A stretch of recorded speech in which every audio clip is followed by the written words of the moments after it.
Literario hispanoamericano y el realismo mágico. Esta es la clase de lenguaje y comunicación para cuarto medio, correspondiente a la semana del lunes 8 de junio al 12 de junio.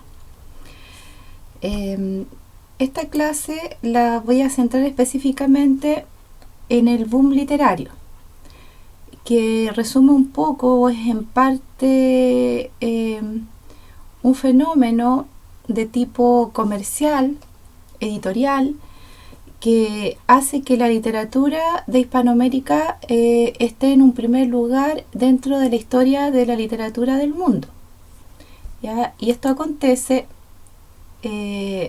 porque toman fuerza escritores geniales, escritores de América Latina, que son capaces de plasmar un mundo que no existía antes dentro de la literatura.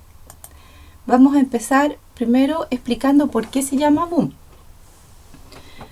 Ahí, tal como aparece en la diapositiva, la expresión boom es una onomatopeya que representa el sonido de un estallido. Nosotros sabemos que la onomatopeya es una figura literaria que representa el sonido que hacen los animales o algunos objetos, y que dependiendo de la lengua es como nosotros lo representamos. El pío pío de los pollitos, el clap clap de los aplausos, el tic tac del reloj, ¿verdad? En este caso la palabra boom literario pasa a ser un estallido literario. Se relaciona mucho con el récord de ventas de los libros que pertenecen a los novelistas de esta generación.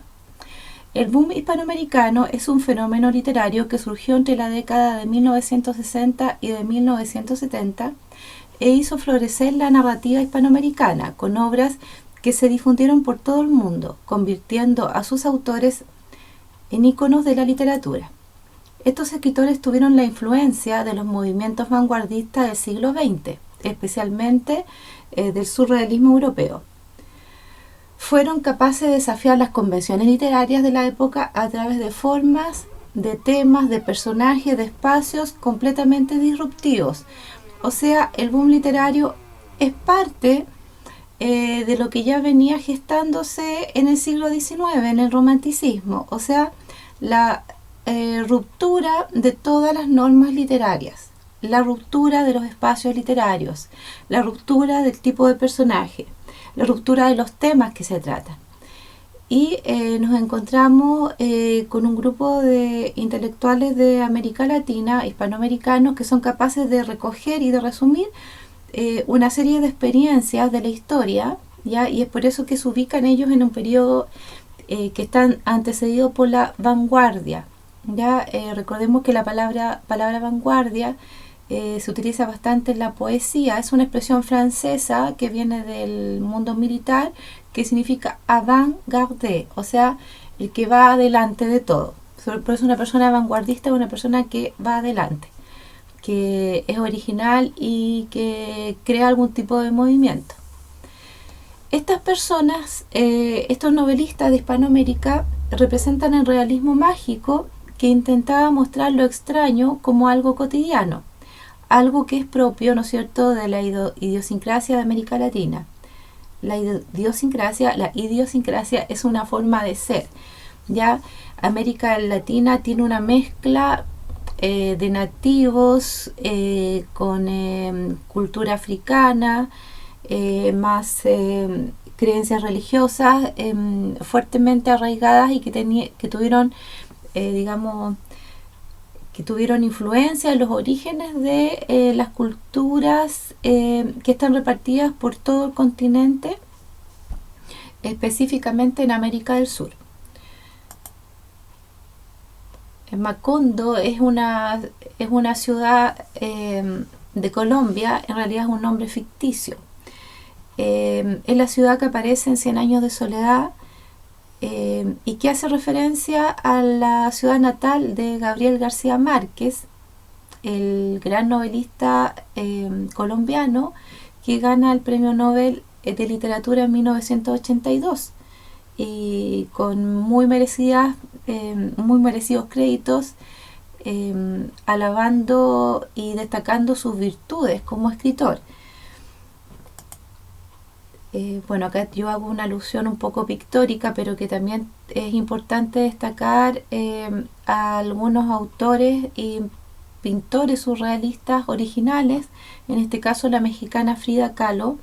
Yo antes les había hablado de, bueno, a pesar de que ella tiene ascendencia inglesa, pero sí hace toda su vida posteriormente en México, que es la gran Eleonora Carrington, que también ella fue parte de los surrealistas europeos. Posteriormente se viene a vivir a México. En la próxima clase vamos a referirnos al realismo mágico y lo que conlleva el realismo mágico, que también es parte de la médula de lo que es el boom literario. Pero primero vamos a ver qué es el boom literario. Yo les expliqué que boom significa estallido y que en consecuencia se refiere a un estallido editorial. Se publican una gran cantidad de novelas en lengua castellana, hispanoamericana específicamente, ¿ya? Acá tenemos la representación gráfica, una infografía de lo que nosotros podemos considerar algunos autores, ¿no es cierto?, del boom literario, y que tienen las características de este realismo mágico. En sus novelas de estilo propio predominan historias transcurridas en espacios urbanos transformados por injusticias políticas y económicas.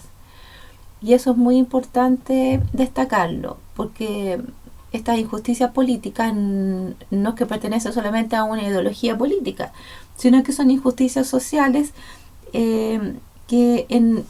a través de las cuales nosotros podemos ver que el origen está en la conquista, en el descubrimiento y en la conquista de América Latina, y que América Latina va tomando elementos culturales propios y una fuerza propia que florecen justamente en este periodo, entre los años 1960 aproximadamente, que nosotros vamos a ver después que tiene que ver un poquito con la revolución cubana, parte de todo este estallido cultural, de este boom literario, que no solamente literario, sino que también es un boom o un estallido cultural y político.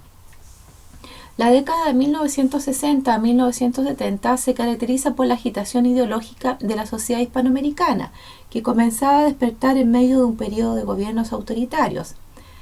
Tenemos acá la influencia de la Guerra Fría, ¿verdad? Post Segunda Guerra Mundial, y de la Revolución Cubana, que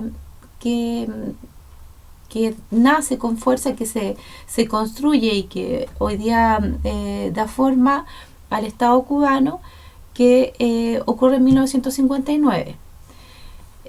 Y posteriormente, con los frustrados intentos y las intervenciones que hace Estados Unidos. Y recalquemos ahí que frustrada, porque desde ese momento Cuba pasa a ser un país absolutamente autónomo, independiente y diferente de los otros países de América Latina.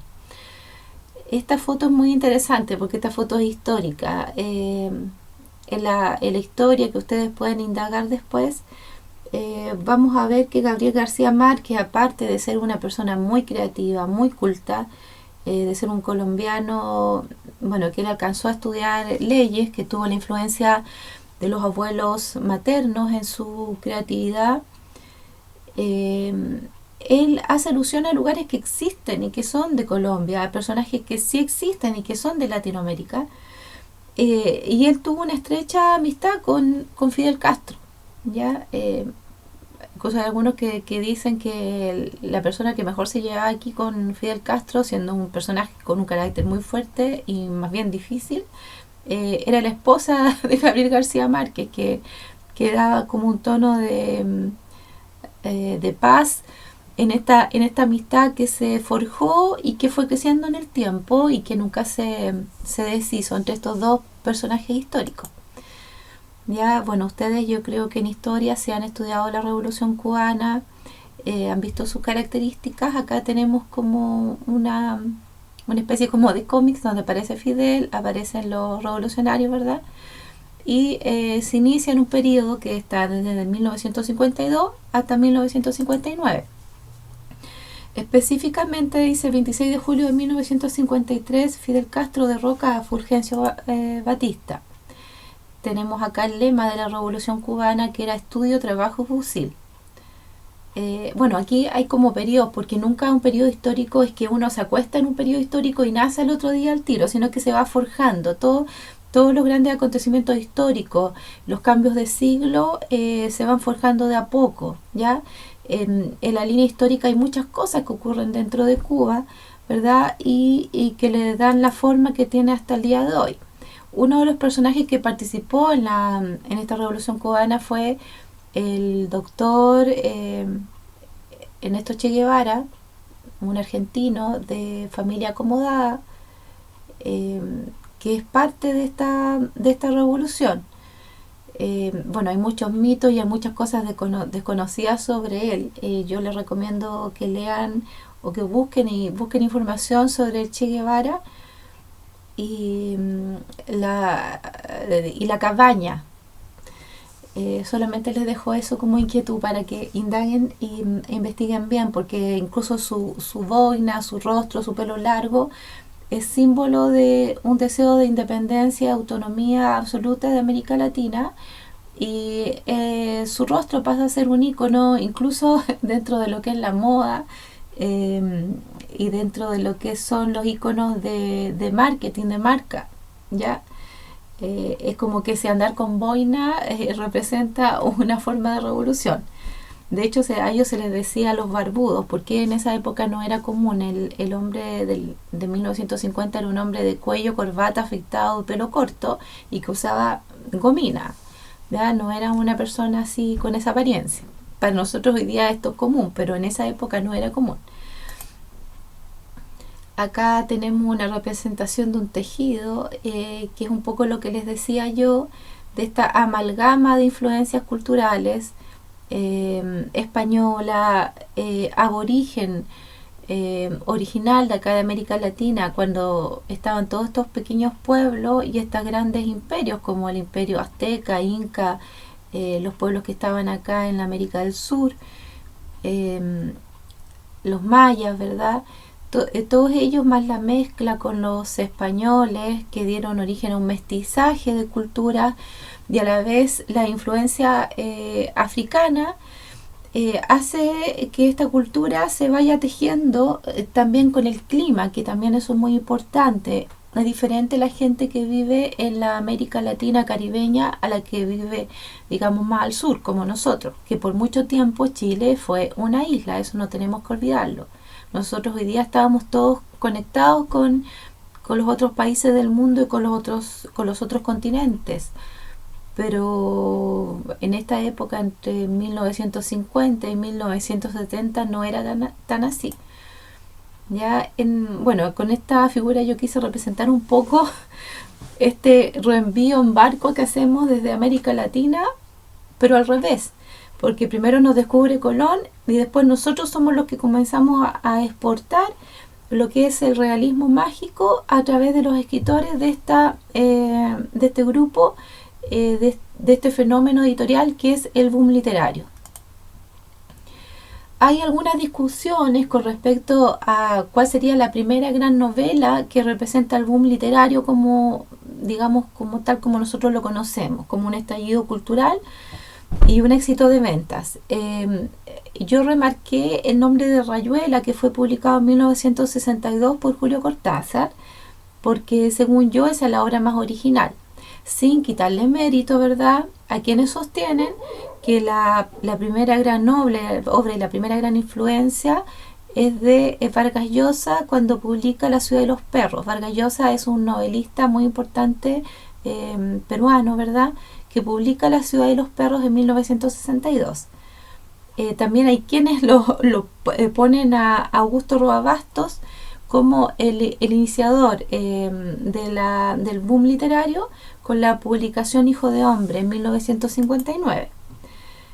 Yo me quedo con la versión de Julio Cortázar, porque Él es una persona, digamos, de esos genios que se dan dentro de la historia y que no son muy comunes. Fue un hombre, digamos, que tiene toda la influencia cultural francesa. Él, él, él se forma en Argentina, después vuelve a Francia, está enterrado en París, y su origen, su ciudad natal es Bruselas, es Bélgica, ¿ya? Ese es su lugar, digamos, de nacimiento, pero él reúne una serie de elementos que son tanto europeos como de América Latina, ¿ya? Y acá tenemos la representación, ¿verdad?, de una embarcación donde es Latinoamérica o Hispanoamérica, que fue descubierta por Cristóbal Colón, pero que al mismo tiempo, con el boom literario, con el boom cultural, creado por estos escritores de manera tan original y magnífica, nosotros somos los que vamos a exportar por primera vez dentro de la historia de la literatura un estilo propio. Y es un estilo propio porque América Latina, con sus mundos, con su pueblo, con su cultura y con sus mezclas, es única, es irrepetible, ¿ya? Y eso es muy importante que nosotros, sobre todo los chilenos, lo reconozcamos, porque generalmente nosotros estamos siempre mirando a Europa como un ideal a seguir o una meta a la cual queremos llegar en muchas cosas, incluyendo en educación, ¿verdad? Toda la gente nos habla del nivel de educación de Finlandia, por ejemplo, y de los logros que tienen. Pero Finlandia también se forjó en base a lo que a ellos les sucedió después de la Segunda Guerra Mundial, y eso nosotros los profesores lo olvidamos. Ya Finlandia es Finlandia porque fue aliada de Hitler, y producto de que tuvo que indemnizar al resto de las naciones que fueron perjudicadas por Hitler, tuvieron que empezar a trabajar en madera y tuvieron que usar toda su inteligencia y todo su trabajo no teniendo materias primas. Pensemos que Finlandia está rodeado de nieve, hay fiordos, ¿verdad? Es un tipo de país que no tiene las riquezas que tenemos nosotros, las riquezas naturales que tenemos en América Latina. Ese es un tema para que conversemos en las próximas clases, ¿ya? A Gabriel García Márquez se lo coloca como el mejor ¿ya? Y como el máximo representante del boom literario y del realismo mágico. Es verdad, él fue un éxito de ventas, pero no es menor éxito de ventas Julio Cortázar. Carlos Fuentes, que también es un mexicano que pertenece a esta generación del boom literario. Guillermo Cabrera, que es de Cuba. José Donoso, que es un novelista chileno que pertenece al boom literario. Él no se reconoce como parte del boom literario porque, bueno, él estudió en Oxford en Estados Unidos, y bueno, a él no le gusta esta denominación. Él fue profesor de inglés, y José Donoso no le gusta la palabra boom porque simplemente la encuentra capitalista.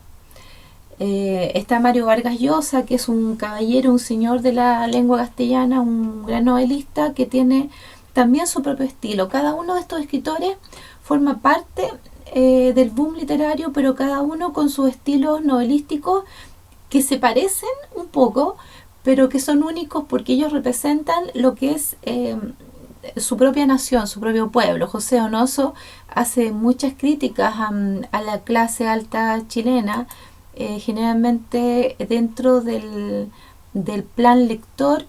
Uno daba, porque se exaltaba más la figura de José Donoso, el libro Coronación de él. Hay una película que fue llevada al cine y que ganó muchos premios y que representa bastante bien la trama, el espacio y los personajes que son parte de la novela de José Donoso. Yo creo que a José Donoso hay que redescubrirlo. Hay países donde existen cátedras literarias que están dedicadas absolutamente a José Donoso, y a José Donoso casi nosotros somos los culpables, los profesores, que casi no lo nombramos. Ahí tenemos una imagen de Gabriel García Márquez vestido con la típica camisa del campesino colombiano, ¿verdad? Recordemos y no olvidemos que uno de los bailes que más les gusta a los chilenos, junto con los corridos mexicanos y algunas canciones mexicanas, ¿verdad? Específicamente, está la cumbia, y la cumbia es absolutamente colombiana. Aquí tenemos a Gabriel García Márquez, ¿verdad?, en la ceremonia en el año 1982, cuando él recibe el premio Nobel de literatura. Acá yo les nombro Coronación, que es de José Donoso. José Donoso me gustaría tratarlo después en otra clase. Ya él es muy sarcástico cuando quiere, él tiene mucha influencia de muchos escritores ingleses y también estadounidenses de la generación Beat. Él alcanzó a escribir incluso algunos guiones para telenovelas, pero comenzó a escribir uno que lamentablemente no lo pudo terminar porque falleció. Pero José Donoso es muy importante y yo creo que aún no lo hemos descubierto ni lo hemos valorado. Acá aparece el nombre de Jorge Luis Borges, el gran escritor, pensador y gran intelectual argentino. Su obra es tan genial e inclasificable que por un lado es contemporáneo de los escritores del boom literario, pero su obra tiene características propias, incomparables, porque él se ha dicho siempre que no es fácil de leer y que es un tipo de novelista, de escritor para escritores. Yo diría que él es un escritor para lectores y para buenos lectores. Una de las obras, una colección de cuentos que es muy importante dentro de la literatura y que es iniciadora también de este boom literario, es el Aleph. El Aleph es la primera letra del abecedario o alefato hebreo. ¿Ya? Eso es importante porque de verdad él es una persona que aportó mucho y apoyó a varios de los escritores que ahí lo tenemos. Él al final, él después con el tiempo de tanto leer, yo creo, comienza a perder la vista, pero él sigue escribiendo, él tiene quien le ayuda y su nivel cultural, de verdad, si ustedes pueden ver alguna de sus cátedras, de sus exposiciones en los medios, búsquenlo. Es una persona muy interesante, que te hace pensar y que te hace buscar información. Acá hay un escritor importante que antiguamente también uno lo daba dentro del plan literario. No sé por qué razón comenzó a dejarse de lado la novela Pedro Páramo, que fue escrita por Juan Rulfo, que también es un novelista que pertenece al boom literario, y es un novelista muy genial porque, además fue fotógrafo, fue cineasta, una persona muy genial, porque en esta novela él hace alusión a algo que es característico del pueblo mexicano, que es la relación muy cercana que ellos tienen con la muerte, ¿ya? En esta novela, cuando uno comienza a leerla, no entiende mucho por qué aparecen tantos personajes que se llaman igual Pedro Páramo, ¿ya? Aquí hace una alusión directa a la típica cultura de América Latina, que un hombre tiene hijos, digamos, dentro del matrimonio y fuera del matrimonio, y a todos les pone el mismo nombre. El lugar que él describe aquí, ahí tenemos una alusión al pueblo mexicano. Acuérdense que el pueblo mexicano tiene la mezcla ancestral, nativa, origen de el pueblo azteca, y el pueblo azteca y el imperio azteca no fue cualquier pueblo, tampoco nosotros lo hemos estudiado bien. Los aztecas tenían un sistema hasta de matrimonio diferente y muy bien organizado, muy anterior, y en una sociedad muy bien organizada, que claro, uno dice, llegaron los españoles y los trataron de convertir o de civilizar, pero ellos enteros eran una civilización, yo creo que tampoco los hemos valorado mucho. Juan Rulfo crea esta ciudad, que es este pueblo que se llama Comala, y donde aparece Pedro Páramo, y al final de la novela nos vamos a dar cuenta de que todos los personajes están muertos. ¿Por qué hago, hincapié en Juan Rulfo? Porque tampoco yo creo que lo hemos valorado, y porque ustedes vieron hace muy poco tiempo atrás una película que se llama Coco, donde se hace alusión a la muerte. Yo siento que en algún comentario de cine se debió haber destacado la influencia de este escritor, que fue uno de los primeros en volver a retomar esta cultura mexicana que ha convivido siempre de cara a la muerte. Ya ustedes saben por cultura general que los mexicanos celebran el Día de los Muertos, que van a los cementerios, que hacen bebida de muerto, que hacen dulce de muerto, que hacen calaveras, mucho antes que nosotros pudiéramos imaginar incluso un Halloween. ¿Ya? ¿Por qué? Porque es parte de la cultura ancestral azteca. ¿Ya? Y nosotros seguimos pensando que toda la celebración de Halloween, en México por lo menos no así. Halloween es Halloween, el día de todos los santos, después el día de todos los muertos, pero es porque la cultura mexicana sí tiene integrada la muerte, pero sin ningún temor, incluso como algo festivo, cosa que a nosotros, que somos más tristes, más melancólicos aquí en Chile, más culposos por la cultura católica, no reconoceríamos jamás. Incluso es de mal gusto decir la palabra muerte o hablar de la muerte. Acá tenemos algo, bueno, él está muy jovencito, murió, si mal no me equivoco, más o menos en 1986. Ya, miren, acá tenemos una marca territorial geográfica donde tenemos diferentes escritores. Tenemos a Miguel Ángel Argueda, a Isabel Allende. A Isabel Allende también va a ser parte de una clase posterior que vamos a tener, porque Isabel Allende no es tan antigua, ella era muy jovencita en la época del boom literario, pero ella sí forma parte de lo que es el realismo mágico, y su gran novela que después fue llevada al cine fue La Casa de los Espíritus, donde hay una serie de alusiones, ¿verdad?, a lo que nos caracteriza como chilenos. Cada uno de estos escritores fue tomando en sus novelas elementos de su cultura, de su país, que nosotros no podemos despreciar y que es importante destacar. El crítico Gerald Martin, que fue muy cercano también a Julio Cortázar. Julio Cortázar también hizo muchas traducciones de autores franceses y de autores ingleses. O sea, estos hombres, estos novelistas fueron personas muy estudiosas, muy buenos lectores. Y en eso yo creo que quizás nos ganan a las generaciones que somos posteriores. Dice Gerald Martin: no es una exageración afirmar que el sur del continente fue conocido por dos cosas por encima de todas las demás en la década de 1960. Estas fueron, primero, la Revolución Cubana y su impacto tanto en América Latina como en el tercer mundo en general. Y en segundo lugar, el auge de la literatura hispanoamericana, cuyo ascenso y caída coincidieron con el auge y caída de las percepciones liberales de Cuba entre 1969 y 1971. Bueno, yo no estoy muy de acuerdo con que este crítico literario haya puesto como un final en 1971.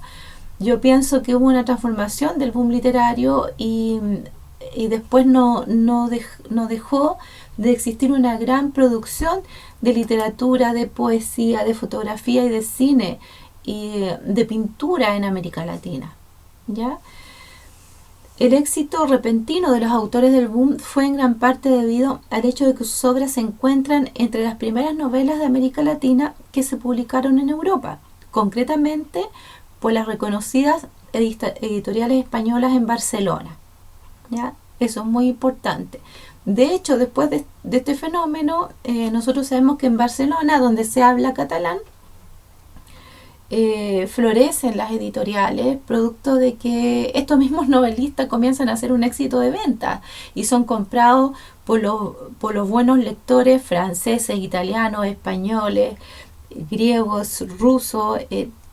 En toda Europa comienza a consumirse la literatura de América Latina, y eso hace que obviamente que las editoriales de Barcelona, que hasta el día de hoy son muy, muy importantes, mueven gran cantidad de dinero, hayan profitado, hayan sacado provecho de esta situación y este fenómeno que se está dando en América Latina.